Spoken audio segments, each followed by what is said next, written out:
We are talking about Google Tools today and how to build a virtual escape room. We've only got 40 minutes for the session, so I'm not going to be able to delve very deeply into all the tools and how to use them, but we'll do other trainings at a later date on each individual tool. But this will give you an idea, and especially if you've been using Google Tools, of some ideas that you can use and incorporate into your classroom. My name is Kristen Waring. I'm with the Distance Learning Support Team for New Mexico, and our moderator is Don Dutton. He's also Hello. on the same team. Hello. So if you have any questions as we go along, just post them in the chat, and we will do a question and answer session at the very end. So let's go ahead and get started. Also one other thing, Dawn has posted a link up in the chat for our survey and our evaluation for the sessions. If you wouldn't mind sometime during the session or at the end, just clicking on that and giving us some feedback. I will also post it up again at the end of the session. So let's get started and have some fun. I am very passionate about Google Tools. I use them all the time. And this was a new thing that I discovered a couple months ago. And I've kind of been exploring different ways to put the tools together and use the tools to create these digital escape rooms, or also sometimes called. Just a quick reminder, anyone watching can click on the screen that Kristen is sharing there. Double click on that to make it larger. Oh yes, thank you, Dawn. I forgot that. Okay, so sometimes these are called escape rooms, sometimes breakout rooms. And just a traditional escape room, if you've ever participated in one or heard of one, is basically a fun activity. It's supposed to be fun, where a group of people get together and you go to a place, they lock you in a room, usually with all kinds of stuff in it, and you have an hour or maybe 2 hours to work together as a team and figure out the clues and how to put them together in order to escape from this room within a certain amount of time. So academically, these things have been taken and turned into things that we can use for reviews or to introduce topics, or just as a fun critical thinking tool to get our students active and engaged. It was originally, the escape style scenarios were created and introduced by a group called Breakout EDU. And I actually went to a training on that several years ago, where you have a box in a room with all different actual physical locks on it. You can have number locks like the dial locks, or you can have letter locks or key locks, all different kinds of locks. And the students would divide up into teams and walk around the room and figure out the clues to get the codes to open the locks. And the idea eventually would be to open the box and get whatever's inside. So what we're going to look at today is how to take that idea and transform it into a virtual escape room. So virtual escape rooms, I just liked this picture, but virtual escape rooms use teamwork and critical thinking to solve a series of challenging puzzles. It can be, you can use just about any topic with this. The sample that I'm going to do for you today is using math, but you could use this for just about any topic that we teach in adult education. So what I'm going to do now is just kind of show you how I built the one that I'm going to show you today. This is not by any means the only things that you can do with it. I'm also going to give you a website at the end that has all different samples of educational type virtual escape rooms to give you some ideas on things you can do in your class. On this screen here, so how do you do it? Google tools that I use and seem to be most common in the digital escape rooms that I've seen are Google Sites, Google Forms, Draw, Docs, and Slides. But you can use, depending on your topic, just about any of the tools that are available. Also in the one that I'm doing today, I'm also using Google Translate, and I didn't include that on here. So to get this started, let's look at the site that I created. If I click on sites here, load up here for a second. Oh, there we go. Okay, so I just made a very simple escape room here. It's called Math Basics Escape Room. You're welcome and encouraged to come up with a much more witty name than I did because, you know, let's face it, we want to encourage the students to participate. We want it to be fun. So I've put a lot of extra instructions in here that you may or may not need when you do this with your own class, because they're going to be working on a specific subject. Here, what I'm trying to show you is how to use the tools to create this. So it's a little bit different. But as you can see in this site, I've only made one page in this website. Google Sites is very easy to use. It's just click and you can change the words.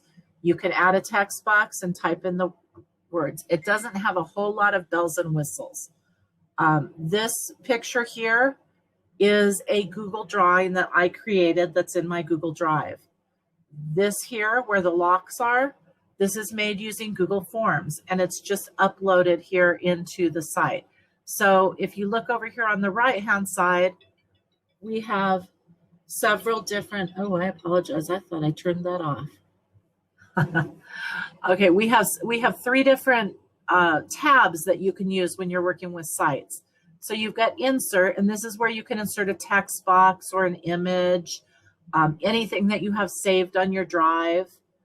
You can use embed if you have a video that you want to embed and have it just light up and play on the website.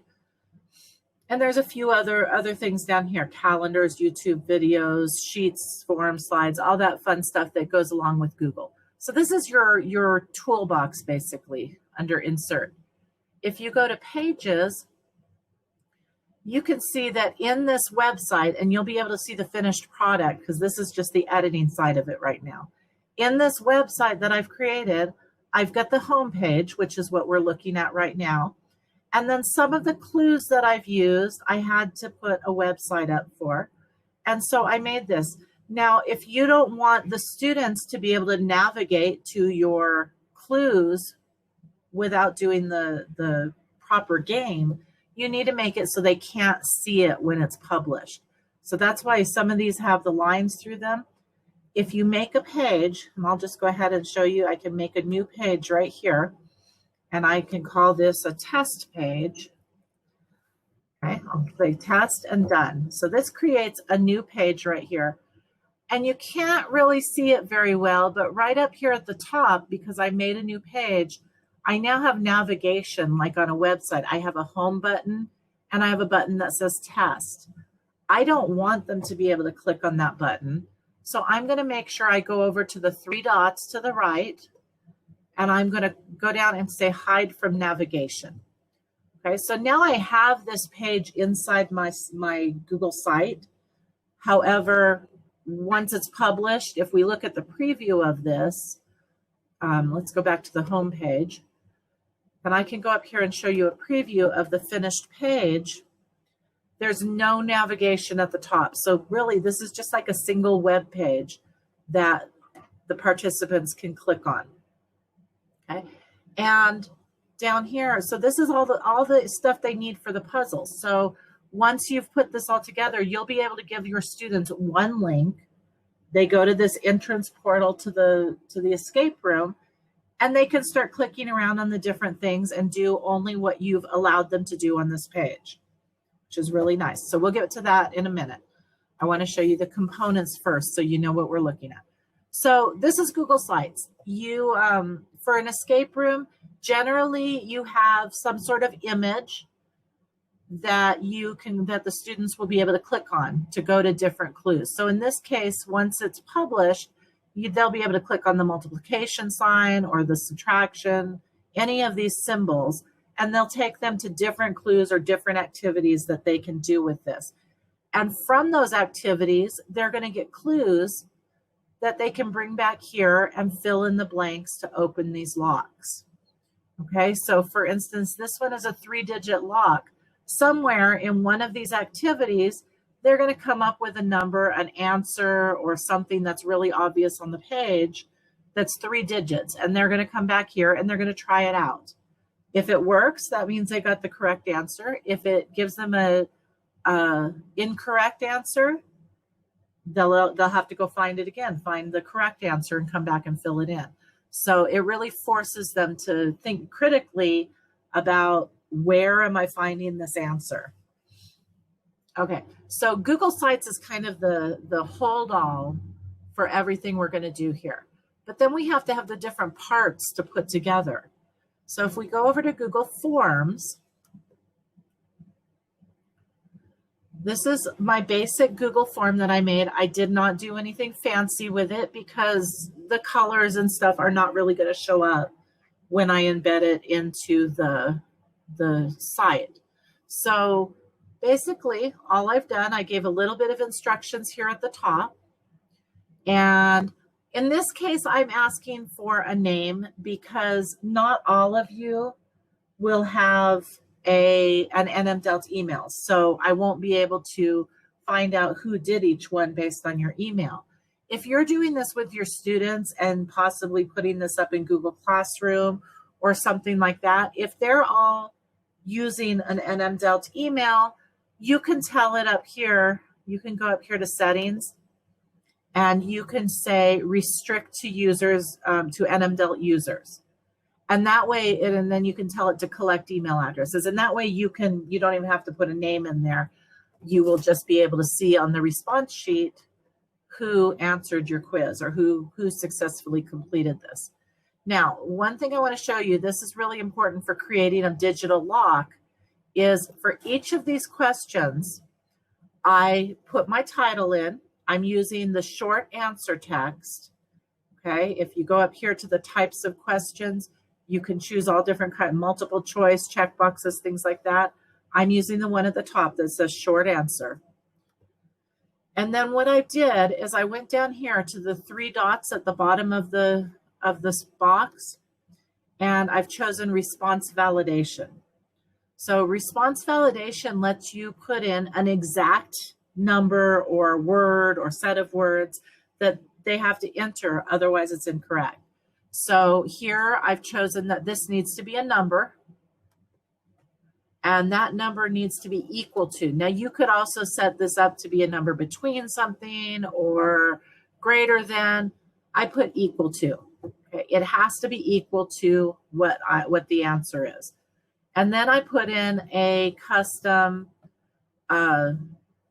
response. So if they put in the wrong number here and hit enter, it's going to say for this one, that is incorrect. Please try your addition again. So you can use this as a way to give them clues to help them along if they get stuck. So in this case, this was the one for the addition problem, and it tells them that this is on the addition problem and that they need to add something to get the answer. So I've got a different response set up for each of these questions, okay, to give them a clue based on whichever question it is. So Google Forms is very easy to use. This one only has 4 answers. You can make it longer if you want to.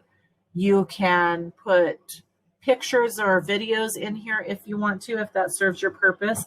And when you look at the different examples of escape rooms that I'm going to show you later, you'll see them set up in all different ways. So some of them do use images inside the Google form. But Google Forms is one of the important components of this because it lets you create those digital locks for the students to fill in the answer. The other one that I have always used with all of my stuff is Google Draw. Now, this is how you set up the links so that they can get to the different clues. So this picture that I've put on here, this picture right here, this is just downloaded off the internet. Whoops. Back where it goes. So this was just the image that I downloaded off the internet. I've done others where I used shapes and clip art and stuff to kind of create my own scene. but I wanted something fairly simple to show you. You can get very creative with these, or you can do it very simple like this. Now, since this is one solid picture, one solid image, and not individual clip art icons, I had to do something so that I could set up links with each of these icons. So all I did, if you look at this, when I click on this, it's got a box around it. In order to do that, all I did was go up here and use the shapes. I chose the rectangle, and so I made a rectangle. I moved it over the icon and sized it to fit over the icon that I wanted it, wherever I wanted the button to be. And then I went up here to fill, and I filled it transparent, and I made the outline transparent. So it's there, but you can't see it. It's still there. Okay, and so then once you do that, you can click on the button. You can go up here to link and click on the link. Okay, and it's going to give you this. You put the link in that goes to whatever your clue is and click apply. And then that link is there. So now in the final draft in my site, once I've uploaded this, when a student clicks on the subtraction, it's going to take them to my subtraction clue that I've created. And if they click on addition, this is going to take them to the addition clue that I've created. It's actually a lot of fun to create. It does take a little bit of time. If you're going to do something like this, you need to set aside a couple of hours to put it together and know what kind of content you want in here. But the creation part of it actually becomes pretty fun. So I've used Google Draw in here not only for the major part of this. As we go through some of the other clues that I'm going to show you, I'll tell you the different parts where I've used Draw. Draw is an easy program to use. You can import pictures from online. You can import your own pictures. You can use the tools they have up here to draw your own shapes and pictures. There's inserts. You can color. You can change the background, all sorts of stuff. So there's really, it's kind of unlimited what you can do with this. Okay, so let's go back here. So that was Draw. And like I said, I've used it for a lot of things. I wanted to incorporate some other tools in here to show you because you can use these for different things. So here, this is my multiplication clue. Okay, this was for Google Docs. So what I did, I wanted to show you how to use the translate button in here as well. If you've never used the translate button in Google Docs, it's pretty nice. So basically what I did is I typed a word problem. This is a math word problem. I typed it out in English. And then I went up here to tools. And there is a tool that's right here in the middle that says translate document. So when you click on that, it brings it up. We're translating this particular document. I can choose what language I want to translate it into. Okay. So in this case, I chose Spanish and I translated the whole clue into Spanish. Okay. To solve this clue, you have to change it back into English. So you would go up there, click on the tools, and scroll down here until I think I passed English. EFGC, there it is. Say English, translate, and it's going to make a copy of it, translated into the language that you choose. So here it is. It translated the whole thing into English. But I'm going to hide that because I don't want to give away all the clues.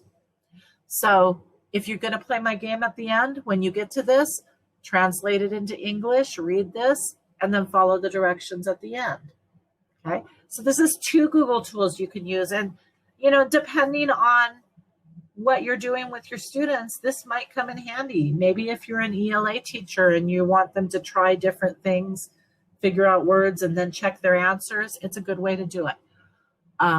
So that's Docs. But you can use Docs for just about anything. If you want to give them a worksheet that they have to figure out, or some sort of puzzle where they have to figure out stuff and find the answer to, you've seen those puzzles, I'm sure, where they have to solve all the problems and then find the letters that go with the answers and fill in the blanks. to get the answer to a riddle.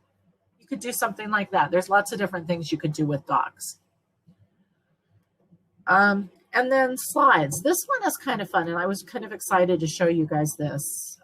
I've used a couple different versions of this. This is an interactive slide. It lets your students actually interact with the slides when you give it to them. And you can upload this into Google Classroom or use it in this sense like I'm doing with the escape room. But this is my subtraction clue. And I did put on here, do not go to presentation mode.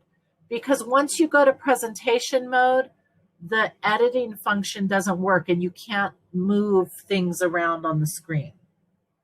Okay, so if we look at this second page, what I've done is I've made a subtraction problem, and each of these numbers can be moved to put into the correct place, wherever. I'm not saying this is the correct set of numbers, but you can move them around and put your answers in there. And what's interesting about this, now I used Google Draw for this again. And I want to show you, let me move this number 1 up higher. What I did is I used the crop tool to do this. So if I go into crop, you can use the crop button up here at the top, or you can just double click on the image and it shows you the entire picture before it was cropped.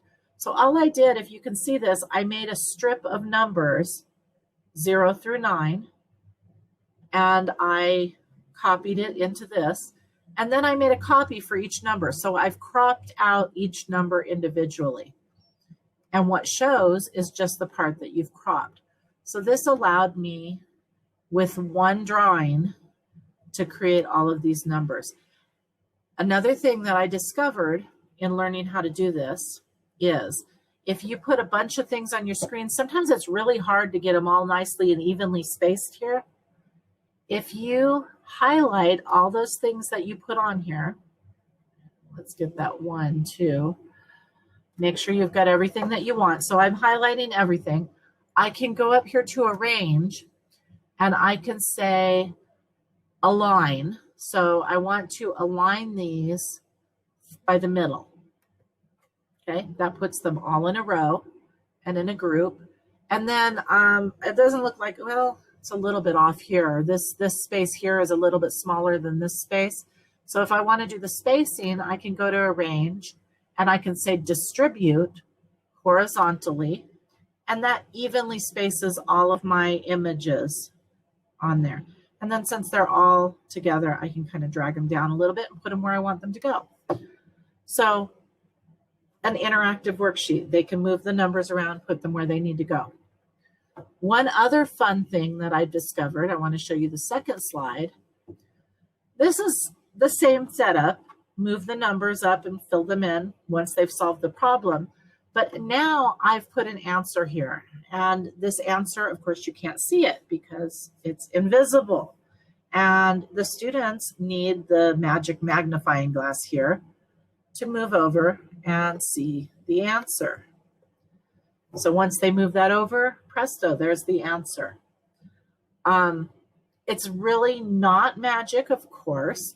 What I've done is, if you can picture these as layers, I've made the background this blue color. The numbers are in there in that box, but I've also made the text exactly the same color as the background. So when I'm not having it highlighted, it looks like there's nothing there. It's invisible because it's the same color right on top of each other. But these are two different layers, the background and the text in front of it. So what I've done is I've put the magnifying glass on a layer in between those two layers. So when I move it over here, what it does essentially is make a new background for those numbers.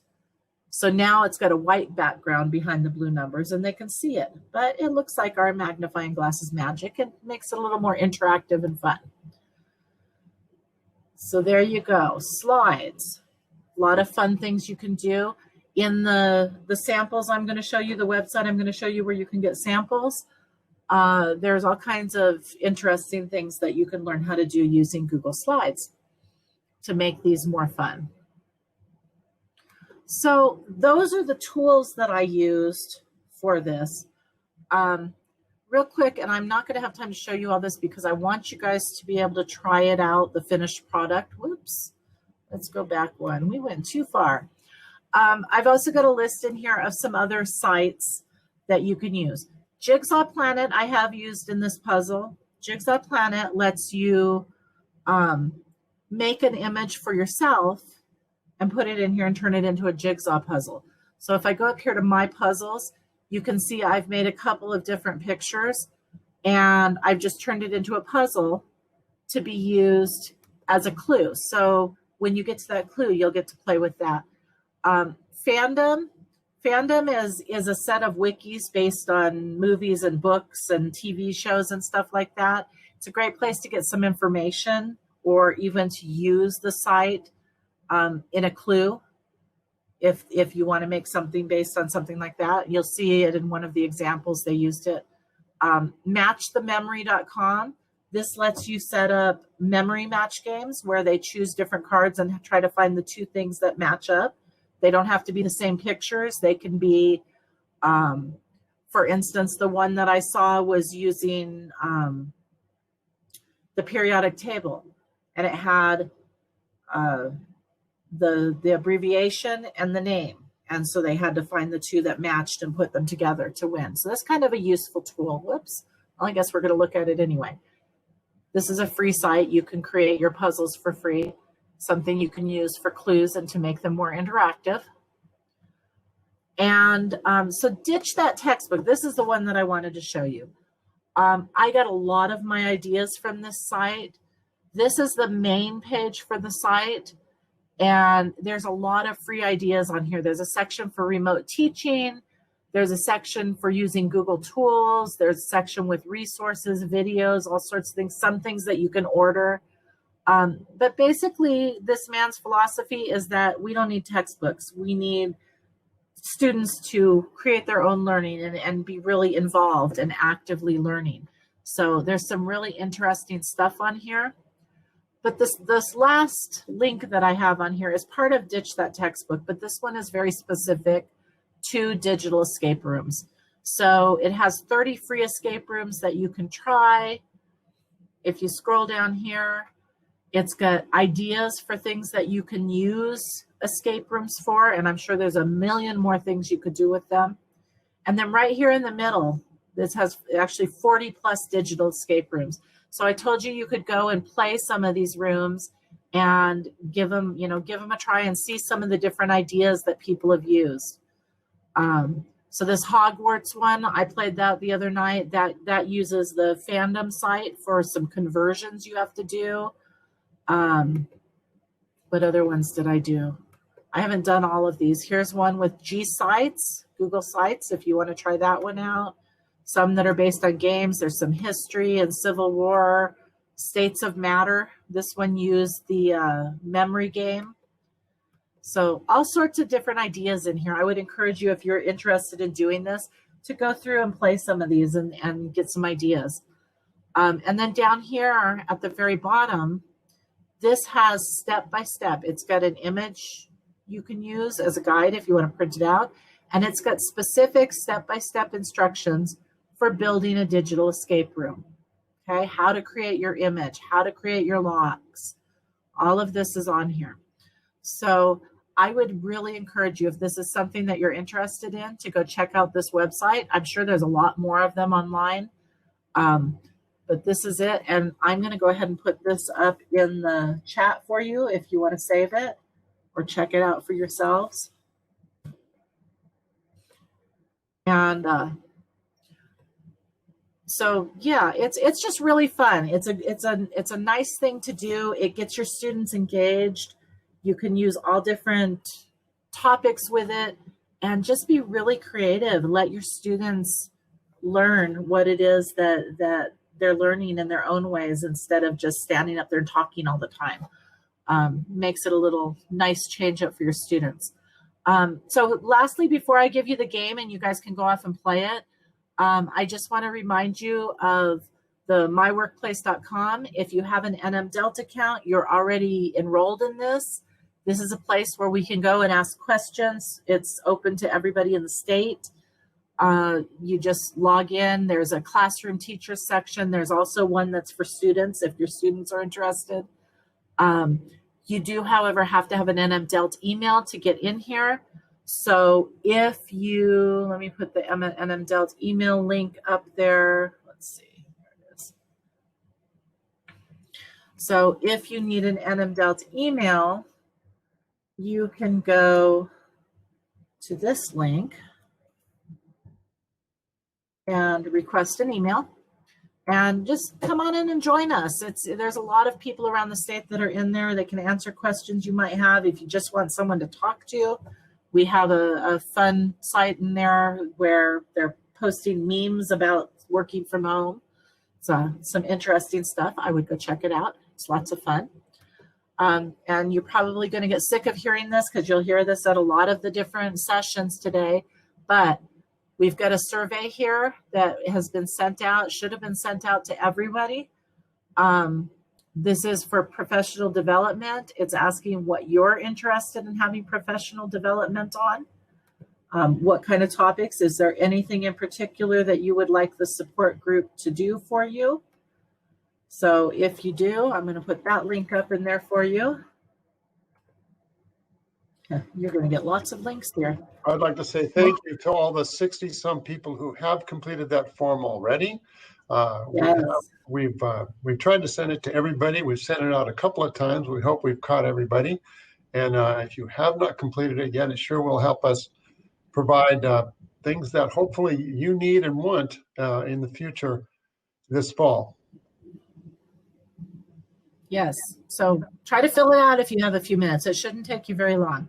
And then the last thing on here is to remind you that we have these new motivational coaching for adult education sessions. I believe the next one, Dawn, is starting on Monday. Is that correct? I do not know that. I'm pretty sure they said on Monday. It might be the following Monday. I'm not sure. But if you're interested, whoops, I didn't click send. If you're interested, I'm going to put the registration link up here for you. So there's the link to that, motivational coaching. We've had one series of sessions. I believe it's a 6-week course. And everybody that's done it has had rave reviews. They've learned a lot. They really enjoyed it. They appreciated the information. So let's see. Margaret says it starts September 21st. So yeah, I believe that's Monday. I'm pretty sure. Monday or Tuesday. So yeah, so motivational coaching. If you're interested, register. It's a good course. All right, so now let's have some fun. How much time do we have left? It's 49. 5 minutes. Wow, we've only got 5 minutes. All right, so I'm going to let you guys, I'm going to give you guys the link to this. If you want to give it a try, go for it. I would love to see your responses in the response sheet. You don't have a whole lot of time, so if you want to do it later, you're welcome to. But this will take you to the escape room that I made that has all those different components that we were looking at earlier, and you can kind of see how it all comes together. If you want to go check it out now and kind of play around with it for the next 5 minutes, Dawn and I will be on here. You're welcome to come back and ask any questions that you might have. And if you have any questions that I haven't answered, please post them in the chat. And don't forget to fill out the survey, the evaluation for this session. Yep, I posted that at the top of the chat. Yeah, it's posted at the top of the chat, but I'm going to post it again just in case. Okay, thank you. You don't want to scroll up all the way to the top of the chat, so it'll be the last one here. So, are there any questions? I see we had a few more people in as we went along. Someone from Los Alamos. We've got Margaret from Farmington. So good. I'm glad you guys made it. So let me know if you have any questions.